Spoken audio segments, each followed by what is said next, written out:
Good morning, good afternoon, good evening, folks. Michael Zuber, one rental at a time, back with the one and only Mr. Jonathan Twomley. How you doing, sir? I'm doing really well, Michael, and I'm just extremely jealous of your background. I got to step up my game here, especially now that I got a new computer with a really good camera and everybody can see just like how messy my office is behind. Yeah, if you could Uh, tell, I like color. So yeah, yeah, it's great. It's beautiful. I gotta up my game here. there you go. There you go. Uh, Well, hey, Jonathan, there's some articles going around about Wall Street private equity hedge funds, just that collection of really, really rich and powerful folks, kind of upping their game in the residential single family area. I think there was an article from, I wish I remembered the firm, but I have forgotten, talking about Wall Street potentially owning 40% of single family home rentals by 2030. I will yeah. withhold my opinion, but I know you've seen articles like that. How does that hit you? Does that seem feasible? Well, What's of that feel single like? family, yeah, I mean, not of just to be clear, not 30% or 40% of single family homes, but of single family home rentals. Rentals, yeah. So let's Yes. just Yeah. say, let's say it's 70-30, right? 70% owner occ, they would be 40% of the 30. So it'd be Right. whatever that is. Somewhere around 10 to 15% of all Of homes total in the market. country. Yes, Yeah. correct. Yes.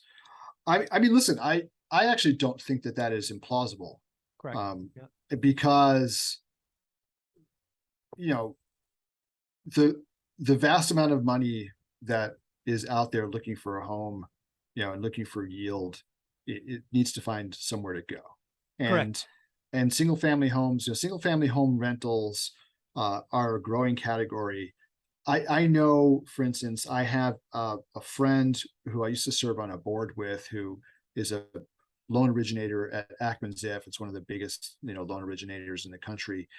He told me last time we spoke, which was a few months ago, that in the past year, most of his business Mm. was lending to private equity funds to buy single family homes or build to rent single family homes. Yeah. Right. That's the flavor of the month for private equity. I mean, it has been for quite some time now.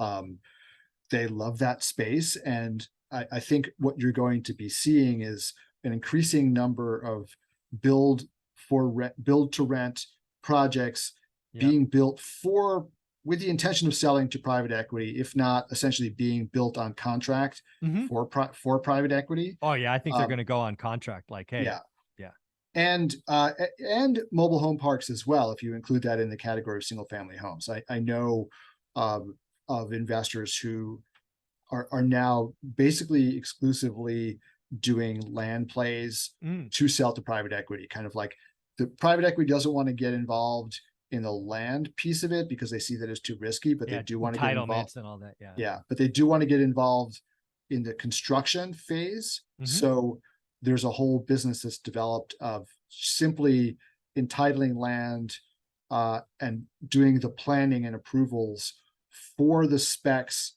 that private equity wants for mobile home parks, and then Hmm. flipping it to private equity as kind of like a done for you deal. And then they just come in and they just pay for it to be built. Hmm. Right. And they, Yeah. they get a better cap rate by doing it that way. Right. But so I think this is absolutely a trend that we're going to see. And I think it's going to be, you know, there, the one thing I think is that's holding private equity back is the inefficiency of buying individual houses. Correct. Right. It's just hard for them to do, which I think is why they're going to focus more and more on this, like these communities where they can just go and do it 100, 200, 300 homes at a time. I think so too. Um, Yeah. and I think that's going to really crowd out a lot of the smaller developers, right? Because or the smaller investors, right? But the smaller developers too. You're going to wind up with the bigger land players who are connected to the private equity companies who can go out and, buy the raw land, Hmm. permit it, get the approvals done for big projects like this, especially, in places like Texas, where you still have like big open tracts of land that can be Yeah. purchased. And I think you'll just see that this kind of machine developing. So the smaller investors are going to have to go and find those cracks and niches and small infill Infill projects and, lots. Yeah. Yeah. stuff like that, where they can do this. And uh so yeah, I mean, I absolutely see this as likely to happen. Yeah. Yeah. It's pretty interesting because again, I think there's a lot of things, cross currents going on. We talked earlier. I think the 2023 economy is going to be bad. It's going to be particularly bad for builders, right? I think builders drop 50%. But what does that mean in this context? Well, I suspect there are going to be builders who are already doing build for rent. You can actually go look at Lennar and Pulte and Toll. They're actually in their earnings announcements. And yeah, they may have only been doing 2 or 3% of their builds for private equity.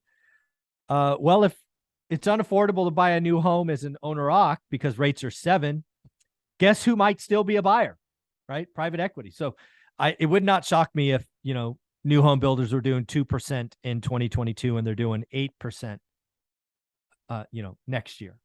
Yeah. I think that's wise. The one thing that is interesting is going to be politics, frankly. I don't know if you've noticed this, but Airbnb and VRBO is kind of under attack in a lot of cities. Oh yeah. You know, limiting number, homes, and just they're under attack, right? It's taking single families off the market for, everyday users. I actually see politicians getting very antsy if they see a big run up. So I actually don't think they get anywhere close to 40% of single family rentals, frankly, because of DC. Not that, I'm a huge proponent of it, but I'm just realistic, right? 40% owned by, of all single family rentals owned by, the big bad Wall Street private equity. But I don't see that happening. But I think if it does happen again, it's going to be, it's not going to be evenly distributed across the country. True. Right. So I think you may wind up in like Texas with like 60 or 70% of single family homes that, for the rental market being owned by private equity, because they'll just go and continue to build these massive for rent communities. Right. And whereas I think in California, like places where you're already basically at sort of saturation for building, it's just very hard. It's hard to accumulate a portfolio. Scale. Yeah, you can't scale it. Yeah. So, but at the same time though, I do, the Airbnb thing is interesting because there is a lot of pushback about Airbnb. And the interesting thing about the pushback against Airbnb is that it comes from the right and the left, right? Yes, correct. Both sides. Yeah. I mean, the NIMBYism phenomenon is not red or blue. It's That's not red or blue, completely purple phenomenon, right? Yeah. And so there's that, but then there's also, you see pushback from hotels as well. In some agreed. Yeah, Vegas. They're hotels. Yeah, Vegas, but even in other markets where the hotels are like, hey, these guys are eating our lunch. Like in New York City, the pushback against Airbnb that happened years ago. I mean, they pushed back against it before it was a thing. That was driven by the hospitality industry because tourism is a huge business in New York City, and even though the hotel industry certainly made sure to say, hey, you're hurting the little guy with this Airbnb stuff. Of course. Yeah. Like there was no organization of like homeowners trying to were screaming about Airbnb. That wasn't a thing. It wasn't a grassroots thing. It was driven by the tourism industry. So as a result, it's Airbnbs are hard to find. I mean, they're there, but there's a lot of restrictions around them. It's got to basically be like, if you own a 2-family home, you can rent out one of your apartments in your house, stuff like that. You can rent out a room in your house that you live in, but you can't just do what people were doing 10 years ago, where they were renting out apartments and then renting them sublease. Also, I mean, the landlords don't like that too, because they're like, hey, that should be our money. Yeah, so the landlords pushed back against that too. It wasn't, like I said, the homeowners were like, hey, this is great, I want to rent out, I want to make some extra money. Right.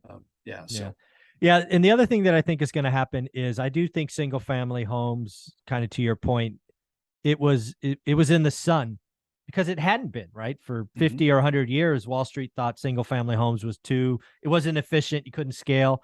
They now believe it is. They proved it in 2010, 11, 12. They now know build for rent and they can get the stuff. But honestly, I think I think the worldwide economy is going to struggle. I think they're basically going to change their focus. I think the opportunities to do debt refinancing or, take over companies, I think their focus will go elsewhere, right? When rates were zero, it was really hard to find returns. In a crumbling economy, opportunities will be everywhere. And I think Wall Street will just focus elsewhere pretty quickly, I think.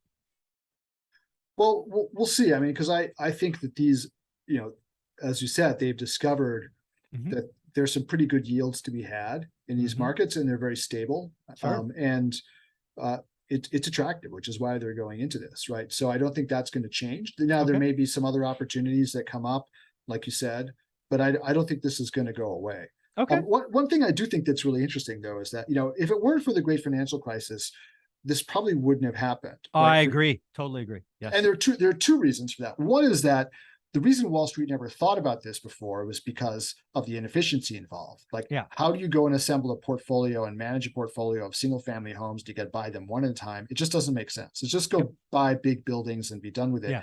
And then what happened in the financial crisis was you could suddenly buy 1,000 single family homes. They bought the entire book. Done. Yeah. You could buy them all at once from the bank. And that made them say, like, hey, this is something exciting. Yes. And then low interest rates, right, and all the things that we've discussed, and the affordability crisis that resulted from it led to more renter demand, and that led to Wall Street going, hey, now that we know how to manage portfolios of single family homes, let's just go build them, because it's just easier. We don't like 50-year-old homes. Let's go get a brand new one. Oh, not just that. We don't like them spread all over the neighborhood. We want them all in one place.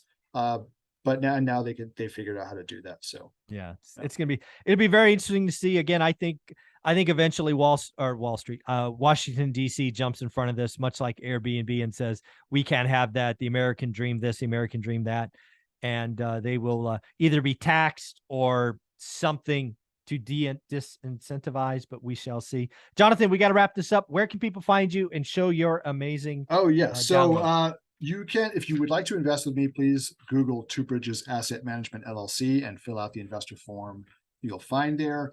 And if you would like to join my community, you can go to the multifamily investment community on Facebook. Now, in the last session, I told you to go to Multifamily Launchpad. You can still go there, but there's a better place for you to go. I have this free download, which is The Ultimate Checklist, a step-by-step guide to buy your first 100-unit multifamily property with other people's money and get paid to do it. This is literally every single step of the process for syndicating deals, how you do it, right? And this is a free download you can get by going to apartmentinvestorsclub.com. There you go. Yeah. So everything is being rebranded as apartmentinvestorsclub.com. We're relaunching this fall with everything. But we do have the website up. We have this free download there. If you go download this, you'll get on my email list, and that will also give you access to, when I send out emails, when I send out deals, when I send out stuff. So one more time, what is the site? What's the link? It is apartmentinvestorsclub.com. And there, if you go there, you can get this free download, The Ultimate Checklist. It is basically an ebook, it's called a checklist. It's like 57 pages long. It's an ebook, and it'll be, just kind of, if you've ever wondered, like, how does syndication really work? What do you actually have to do? Well, here's the checklist. Yeah, so, I got it. I printed it out. I wish I had it on my desk. It's actually on my nightstand at home. So I did print it out. Well, I appreciate you, Jonathan. Have a wonderful week. Thanks. You too.